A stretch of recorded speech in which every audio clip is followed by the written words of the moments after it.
The council chamber floated in space like a jewel. Inside, representatives from 40 different worlds sat in a circle. Their faces showed fear. Some had skin like water, others had feathers or scales, but all of them looked worried. At the center stood a named. His people looked like tall, thin birds with 4 arms. His feathers were turning gray from stress. He spoke in a quiet voice that the translation devices made into words everyone could understand. 3 weeks, he said.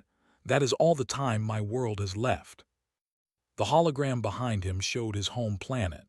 Black dots covered half of it. The dots were moving. They were an insect race that ate everything in their path. Cities, forests, oceans, nothing stopped them. We have tried everything, continued. Your fleets came to help, we are grateful. But the destroyed 200 ships in 5 days, they keep coming, more and more of them. An alien with 6 eyes spoke up.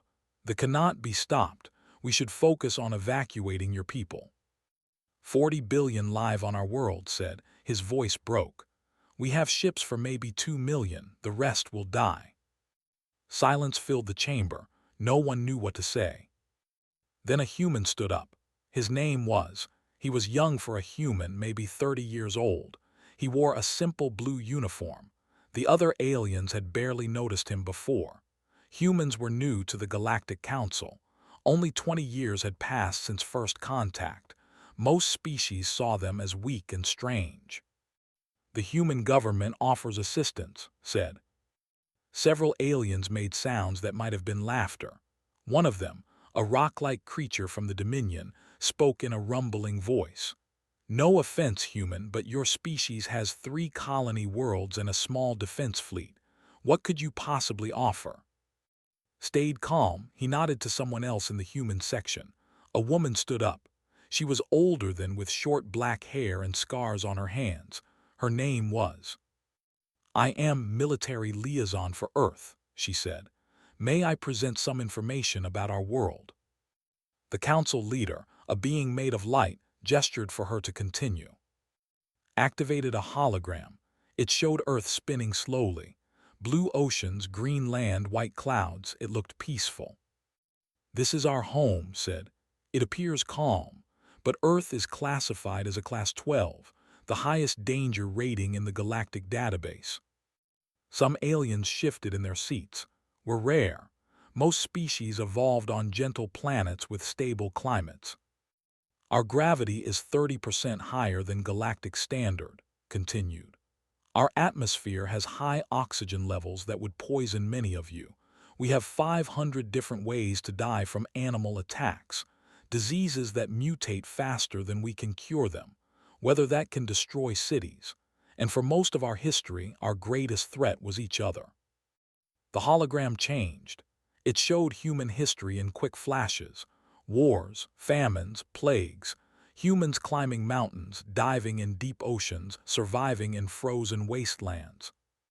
We are new to the galaxy, this is true, said, but we have been fighting to survive since we learned to walk upright. Every human in our military grew up on a world that tried to kill them. We learned to adapt. We learned to endure. And most importantly, we learned to never give up. The delegate made a grinding sound. Pretty words, but they have crushed forces 100 times larger than yours. Then let us try a different approach, said. He stepped forward. The council has fought with honor, following the rules of war, protecting civilians, avoiding damage to planets. These are good principles, but they are not working. Stared at the human. What are you suggesting? Let us do what we do best, said quietly. Humans know how to fight dirty. We know how to win when winning seems impossible. Give us a chance. If we fail, you have lost nothing. You were already losing, but if we succeed, you will save my people, finished. Hope flickered in his large eyes. The council debated for hours. Some thought the humans were arrogant, others were curious. Finally, they voted. The decision was close, but it passed. Very well, the council leader said. Humanity may send what forces they can spare. We expect you within the week. Bode, thank you. We will not disappoint you. As the meeting ended, aliens filed out talking among themselves. Most thought the humans would send a few ships and die quickly. It was sad, but what else could they expect? Approached and, "Thank you for trying," he said softly. "Even if it does not work, thank you for caring about strangers." Shook his hand. "We will see you soon." When they were alone in the human section, pulled out a secure communication device. She typed a message using codes that would take other species years to break. The message was simple: send the first fleet, full mobilization, authorization code, protocol activated. On Earth, alarms began to sound in military bases across the planet. Humanity was going to war. And the galaxy had no idea what was coming. 6 days later, the home system received an alert. Ships were coming through the jump point. A lot of ships. Stood on the bridge of his command vessel. He watched the sensors with growing disbelief. The numbers kept climbing: 10 ships, 50 ships, 100 ships. "How many?" he asked his sensor officer. 543 vessels, Admiral," the officer replied. His feathers were standing up in shock. "And they are still coming." The human fleet emerged from faster-than-light travel like a wall of metal. Their ships were nothing like the sleek, elegant vessels of other species.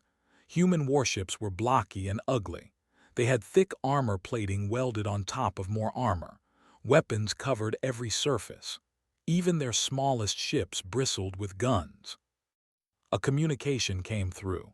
"This is Fleet Admiral of the Human Defense Force, requesting permission to enter defensive formation." Appeared on the screen. He was an older man, maybe 60 years old in human terms. His face had scars, and one of his eyes was artificial. He looked like someone who had seen many battles. "Permission granted," said. He was still stunned. "Admiral, this is your entire military." Smiled. It was not a pleasant smile. "This is the First Fleet, Admiral. We have 3 more in reserve, plus planetary defense forces, plus colonial militias. We humans have a saying: hope for peace but prepare for war." Over the next few hours, the human fleet took up positions. Visited one of their ships, a massive carrier called the Indomitable. What he saw there shocked him even more. A woman named met him at the airlock. She was the chief engineer, wearing a suit covered in oil stains and tool marks. She was younger than most of the crew, but they all seemed to respect her. "Welcome aboard, Admiral," she said cheerfully. "Sorry about the mess. We are still unpacking." She led him through corridors that confused him. Everything was built in layers. Backup systems had backup systems. The walls were twice as thick as normal. "Your ship seems very defensive," said carefully. Laughed. "That is the idea. Human ships are built expecting the worst. Hull breach. We have 40 sealed compartments. Power failure. We have 6 independent generators. Life support dies. We have emergency oxygen for 3 weeks. You see, Admiral, most species build ships hoping nothing goes wrong. We build ships knowing everything will go wrong eventually." She showed him the medical bay. It had supplies for treating injuries that made feel ill. Burns, radiation poisoning, decompression damage, lost limbs.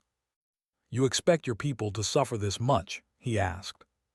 "We expect our people to survive this much," corrected. "There is a difference." That evening called a meeting of all senior officers, human and alien. He stood before a hologram showing the positions. "We have spent the last 2 weeks studying he began. We know their biology, their tactics, their weaknesses. They are strong, yes, but they are not invincible." He pointed at the hologram. "They are insects. They follow pheromone trails. They have a distributed command structure. They adapt slowly. And they have never fought an enemy like us." An alien commander from the fleet spoke up. "We have tried every weapon. Plasma, lasers, kinetics. Nothing stops them for long." "Because you are fighting them the wrong way," said bluntly. "You are trying to kill individual. That is like trying to empty an ocean with a cup. We will not fight individual bugs. We will break their entire system." He explained the plan: chemical weapons to disrupt their pheromones, kinetic strikes to collapse their tunnels, biological agents to poison their food sources, electromagnetic pulses to confuse their communication. Several alien officers looked horrified. One of them was a commander named K. "These tactics are forbidden by the Galactic War Conventions," she said. "They are cruel." Looked at her with his one good eye and one artificial eye. "Commander, with respect, you asked for our help. You did not ask for our help dying honorably. You asked for our help winning. This is how humans win." "By abandoning all principles," Kay demanded. "By doing what is necessary," replied. "In 2 days we will engage the advance fleet. You will see what can do." 2 days later, a scout group encountered human ships for the first time. There were 30 vessels, each the size of a city. They had destroyed hundreds of alien ships before. The humans sent 10 small frigates to meet them. The battle lasted 8 minutes. When it was over, all 30 ships were disabled, and the humans had done something that shocked every observer. They had boarded the ships in space without docking. Watched the battle recordings in disbelief. Human Marines in armored suits had jumped from their ships to the vessels. They cut through the hulls with plasma torches. They fought warriors in hand-to-hand combat in zero gravity. Several humans died, but they achieved their objective. They captured specimens and technology. "They are insane," Kay whispered. "No," said quietly. "They are survivors. This is what it means to come from a..." His voice came over the communication system. "All vessels, this is Fleet Admiral. Enemy advance force has been neutralized. Main fleet will arrive in 4 days. The government estimates we have 3 weeks to save their world." He paused. Every ship in the combined fleet waited for his next words. "We will do it in 2, said. "Do not know how to quit. Let us show the galaxy what that means." The war changed overnight. They had never faced an enemy like humanity before. On the 3rd moon of the system, a human special forces team moved through territory. Their leader was a man named. He was short for a human, but his team followed him without question. He had survived 15 missions that should have killed him. "Contact in 30 seconds, whispered one of his soldiers. They were crawling through tunnels that they had dug. The temperature was 50 degrees Celsius. The air was full of pheromones that smelled like rotting meat. Their suits protected them, but barely. "Remember the plan," said quietly. "Plant the charges, get out, do not engage unless necessary." They reached the breeding chamber. It was massive, the size of a stadium. Thousands of eggs covered the walls. This was one of 12 breeding sites the humans had identified. Destroying them would not stop but it would slow them down. His team placed thermobaric explosives throughout the chamber. These were bombs that used oxygen from the air. They would burn everything in the room. It was a terrible weapon, but it was effective. As they were leaving, alarms sounded. They had detected them. Warrior bugs poured into the tunnels, each one the size of a human vehicle.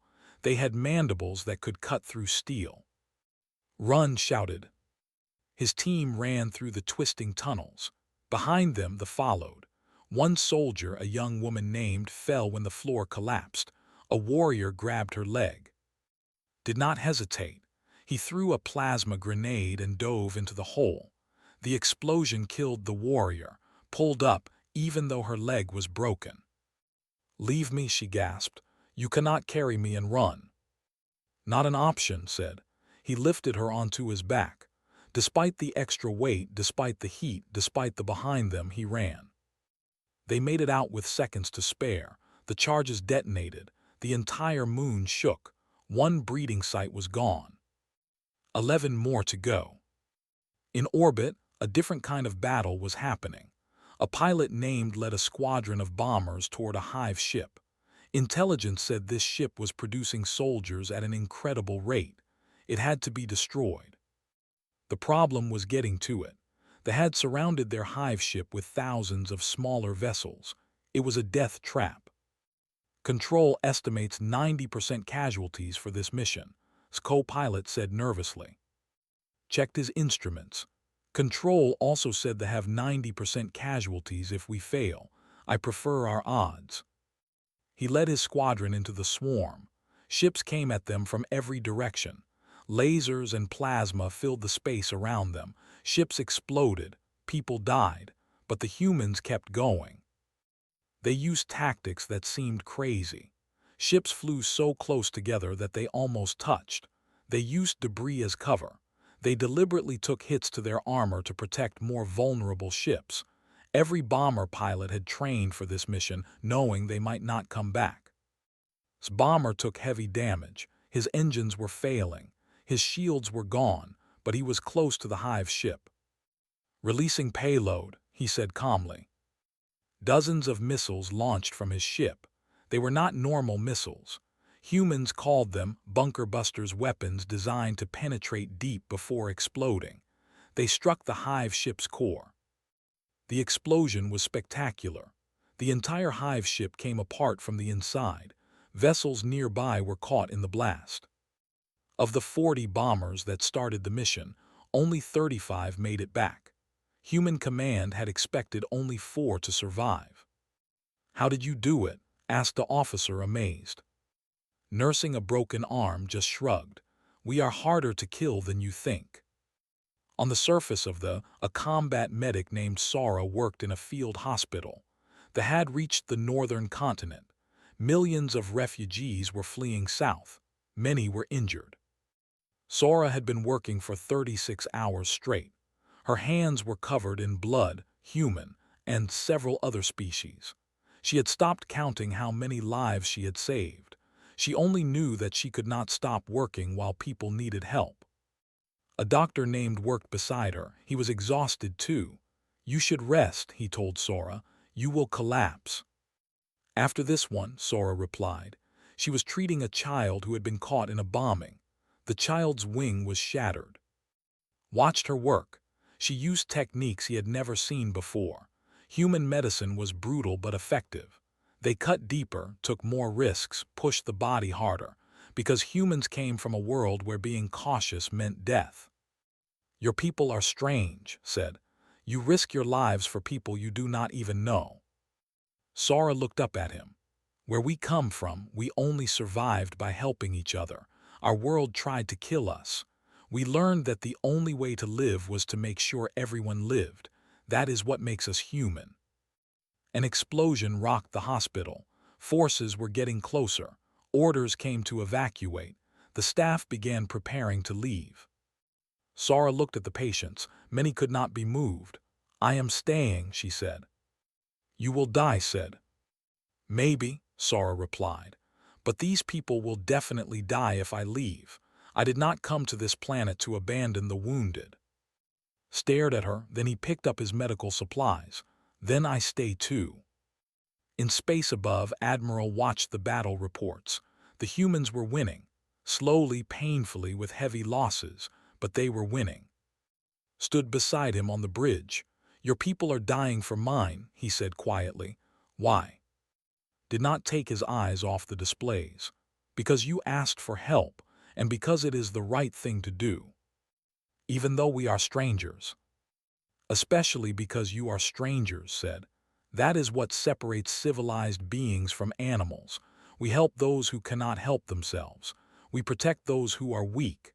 We fight for those who cannot fight. This is not just a human trait, Admiral, but it is a trait we value highly." An alert came in. Sensors had detected something deep in the occupied zone. It was massive. The energy readings were off the scale. "That is their queen," breathed the queen. "She coordinates everything." Nodded slowly. "Where is she?" The sensor officer brought up the location. It was a planet deep in the system. A volcanic world with surface temperatures over 200 degrees. The atmosphere was poison. The pressure would crush most ships. "No one can get to her there," said. "It is impossible." Smiled grimly. "Good thing humans do not believe in impossible." He opened a communication channel. "Get me Commander, I have a mission for him." The planet was a nightmare. It had no official name, just a catalog number. They called it the Burning Hell. Surface temperature was 200 degrees Celsius. The atmosphere was sulfur dioxide and carbon monoxide.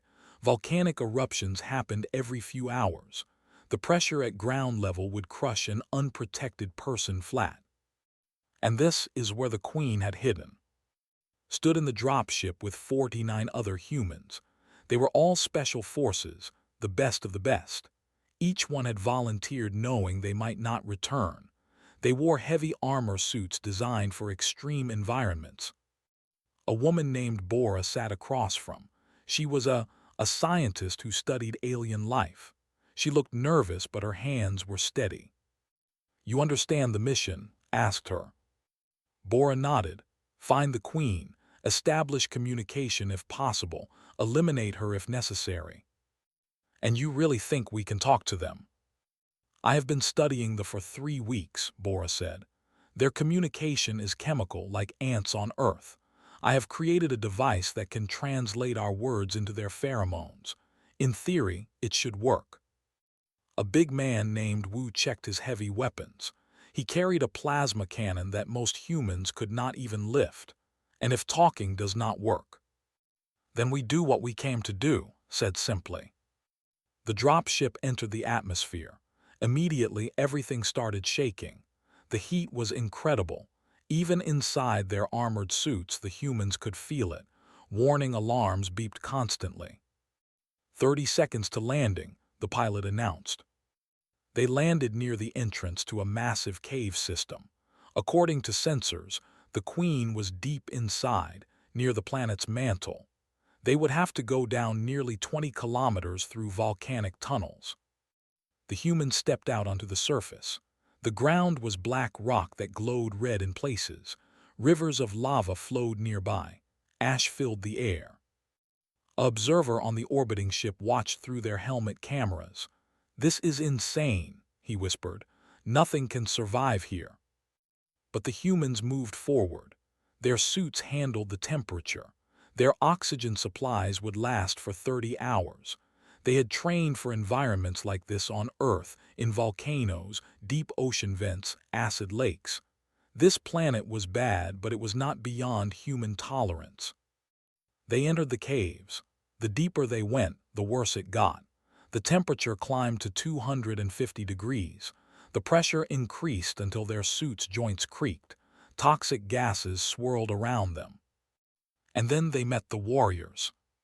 These were different from the ones in space. They were adapted to this hellish environment, covered in armor that could withstand the heat.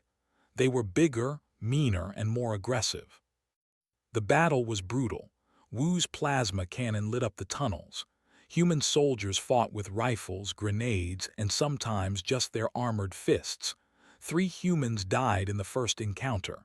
5 more were injured. But they kept moving forward. Bora studied as they fought. She noticed something strange. "They are afraid," she said over the communication channel. "Of us?" asked a soldier. "No, of something else.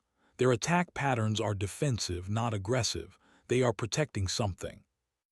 They reached a massive chamber deep in the planet's crust, and there she was, the Queen. She was enormous, the size of a building. Her body was covered in biomechanical armor. Thousands of warriors surrounded her. Expected an immediate attack. Instead, something impossible happened. The Queen spoke. Not in words, in chemicals that Bora's device detected and translated. The words appeared on their helmet displays. "Why do you hunt us?" Everyone froze. Bora stepped forward slowly. She activated her translation device. "We are defending you are destroying their world. We seek only a home. Our home is gone, consumed." Felt a chill despite the heat. Consumed by what? The Queen's chemical signals became erratic, showing emotions the translator labeled as terror and despair. "We had a world, beautiful, perfect. Then they came, beings from outside, from between spaces. They do not eat matter, they eat reality itself. They consumed our dimension. We fled. We have been fleeing for generations. searching for anywhere safe. Bora looked at, she is telling the truth. They are not conquerors, they are refugees. Wu kept his weapon trained on the queen. Refugees who have killed millions. Because we are desperate, the queen responded. We need planets to breed, to survive. We did not know the world was inhabited. By the time we learned, we could not stop. Our biology does not allow it. Once a swarm begins, it cannot halt until food runs out or we are destroyed. Felt the weight of this decision crushing him. Everything they believed about this war was wrong. They were not monsters. They were victims of something far worse. If we help you find a new home, said carefully, will you stop attacking the? Yes, but no world will accept us. All species fear they would rather see us extinct. Before could respond, alarms sounded. The chamber was collapsing. A massive volcanic eruption was beginning right beneath them. Everyone out now, ordered. They ran for the exit. The warriors did not follow. They stayed with their queen, willing to die protecting her. Wu stopped running. He turned around. Wu, what are you doing? Shouted. Wu looked at his team. He smiled. Somebody has to slow down the lava, buy you time to escape. Tell my family I died doing something that mattered. Before anyone could argue, Wu ran back toward the collapsing chamber. He fired his plasma cannon at the tunnel ceiling, bringing down tons of rock. It would not stop the eruption, but it would delay it. Give the others a chance. The last thing they heard from Wu was him singing an old human song. Then his signal went dead. The remaining humans reached the surface with minutes to spare. The dropship pulled them up as the volcano exploded beneath them. Watched the planet recede, thinking about Wu's sacrifice. And thinking about the impossible choice they now faced. Back on the command ship, delivered his report to Admiral and the leadership. There was silence when he finished. Finally spoke, the Queen's story, is it true? Bora's analysis confirms it, said. They are running from something that terrifies them, something that eats dimensions, and if we do not help them, they will have no choice but to keep attacking inhabited worlds. So we must choose, said Admiral K. Save the or save ourselves.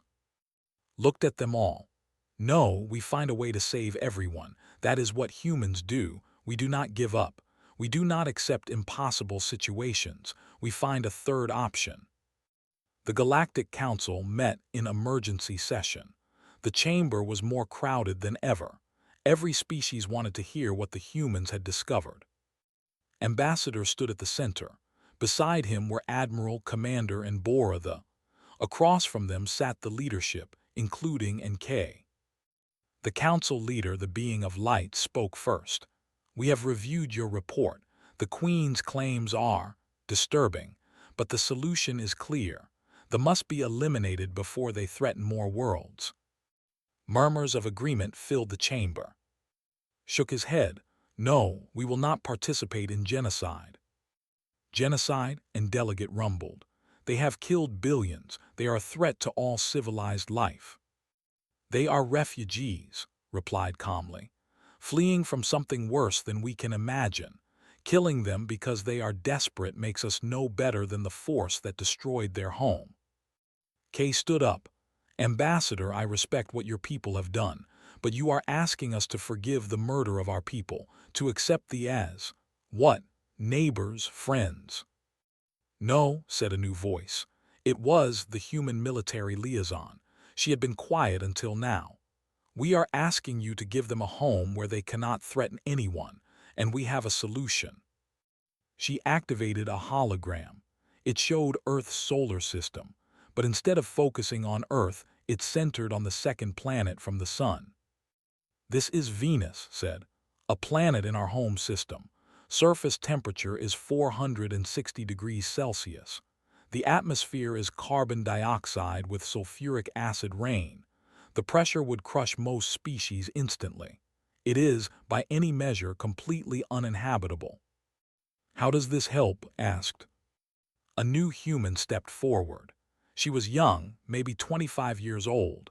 Her name was, and she was a quantum physicist. She looked nervous speaking in front of so many important people, but her voice was steady. For the past 50 years, humanity has been planning to terraform Venus, said, to change it into a world we can live on. The technology exists, but it is expensive and risky. We have never had a good reason to try it. She changed the hologram. It showed Venus slowly transforming, the thick atmosphere thinning, the temperature dropping, water appearing on the surface. But what if we do not terraform it for us? Continued. What if we terraform it create an environment perfect for their biology? They can live in high temperatures and pressure. Venus, with minor modifications, would be paradise for them. The chamber exploded with noise. Everyone was talking at once. The council leader had to call for silence 3 times. "This is insane," said the delegate. "You would give them a planet in your own solar system, near your—" "Yes," said firmly, "because we would rather have them as neighbors we can watch than as desperate refugees attacking random worlds." Bora stepped forward with her own data. "I have spent weeks studying biology and culture. They are builders. Before their world was destroyed, they created structures that span continents. If we give them a stable home, they will not need to swarm. They can contribute to galactic society." "As what?" Kay asked bitterly. "What could they possibly offer?" "Construction," said. "They can work in environments that would kill most species. They can build habitats on lava worlds, gas giants, even near stars. Projects that take us decades, they could complete in years. They could revolutionize space construction across the galaxy." The debate went on for hours. Some species supported the human plan, others thought it was too dangerous. They were divided. Many wanted revenge, others were willing to try peace. Finally stood up. The chamber went quiet. He had lost more than anyone to the— "I have thought carefully about this," he said slowly. "The humans came to our world when no one else would help. They fought for us. They died for us. And now they offer to do something that seems impossible, turn our enemies into productive members of the galaxy." He paused, his feathers trembling. "My people have suffered greatly. We want justice. But perhaps justice is not the same as revenge. If the truly had no choice, if they were running from something worse, then killing them all makes us the monsters." He turned to face. "I support the human plan. Let us try peace." The vote was close, but it passed. They would be given Venus under strict conditions. Human ships would monitor them. Any aggression would result in immediate military response, but they would have a chance. 3 months later, stood on a platform overlooking Venus. Well, overlooking the massive orbital construction happening around Venus. Thousands of workers were building a network of atmospheric processors. Human engineers worked alongside them, teaching and learning. Joined him, the admiral had become a good friend. "It is strange," said. "A few months ago I wanted every dead. Now I watch them work and feel hope." "That is what makes civilization different from barbarism," replied. "The ability to change, to forgive, to find new solutions." Below them, a queen, not the one from the volcanic planet, but one of her daughters, was coordinating the construction of a massive habitat. Human, and were communicating through Bora's translation devices. Slowly, carefully, they were learning to understand each other. A young woman approached them. It was Sara, the combat medic. She had been working in the medical facilities, teaching and other species about human emergency medicine. "Ambassador, you have a visitor," she said. A warrior approached. It was smaller than the ones they had fought, and it carried no weapons. Through the translator it spoke. "I am worker designation 774. I wish to thank you. You gave us what we thought we had lost forever. A home, a future, a purpose beyond survival." Smiled. "Thank you for being willing to try peace. It takes courage to change." "Your species understands this," they replied. "You come from a world that tried to kill you. You learn to adapt, to endure, to help others. You are what we wish to become." 5 years later, the the galaxy had changed. They were no longer feared monsters. They were valuable workers, building stations and habitats across dozens of systems. Venus was transforming into a thriving world, and humanity had become the species other races called when they had impossible problems. In the Galactic Council chamber, a new ambassador was being introduced. She was from a small species that had been attacked by pirates. The Council had tried to help but failed. The ambassador looked at the humans in the chamber. "I heard stories," she said, "that you are the ones who do impossible things. Is it true?" Now senior human ambassador smiled warmly. "It is true. We come from a world that tried to kill us every day.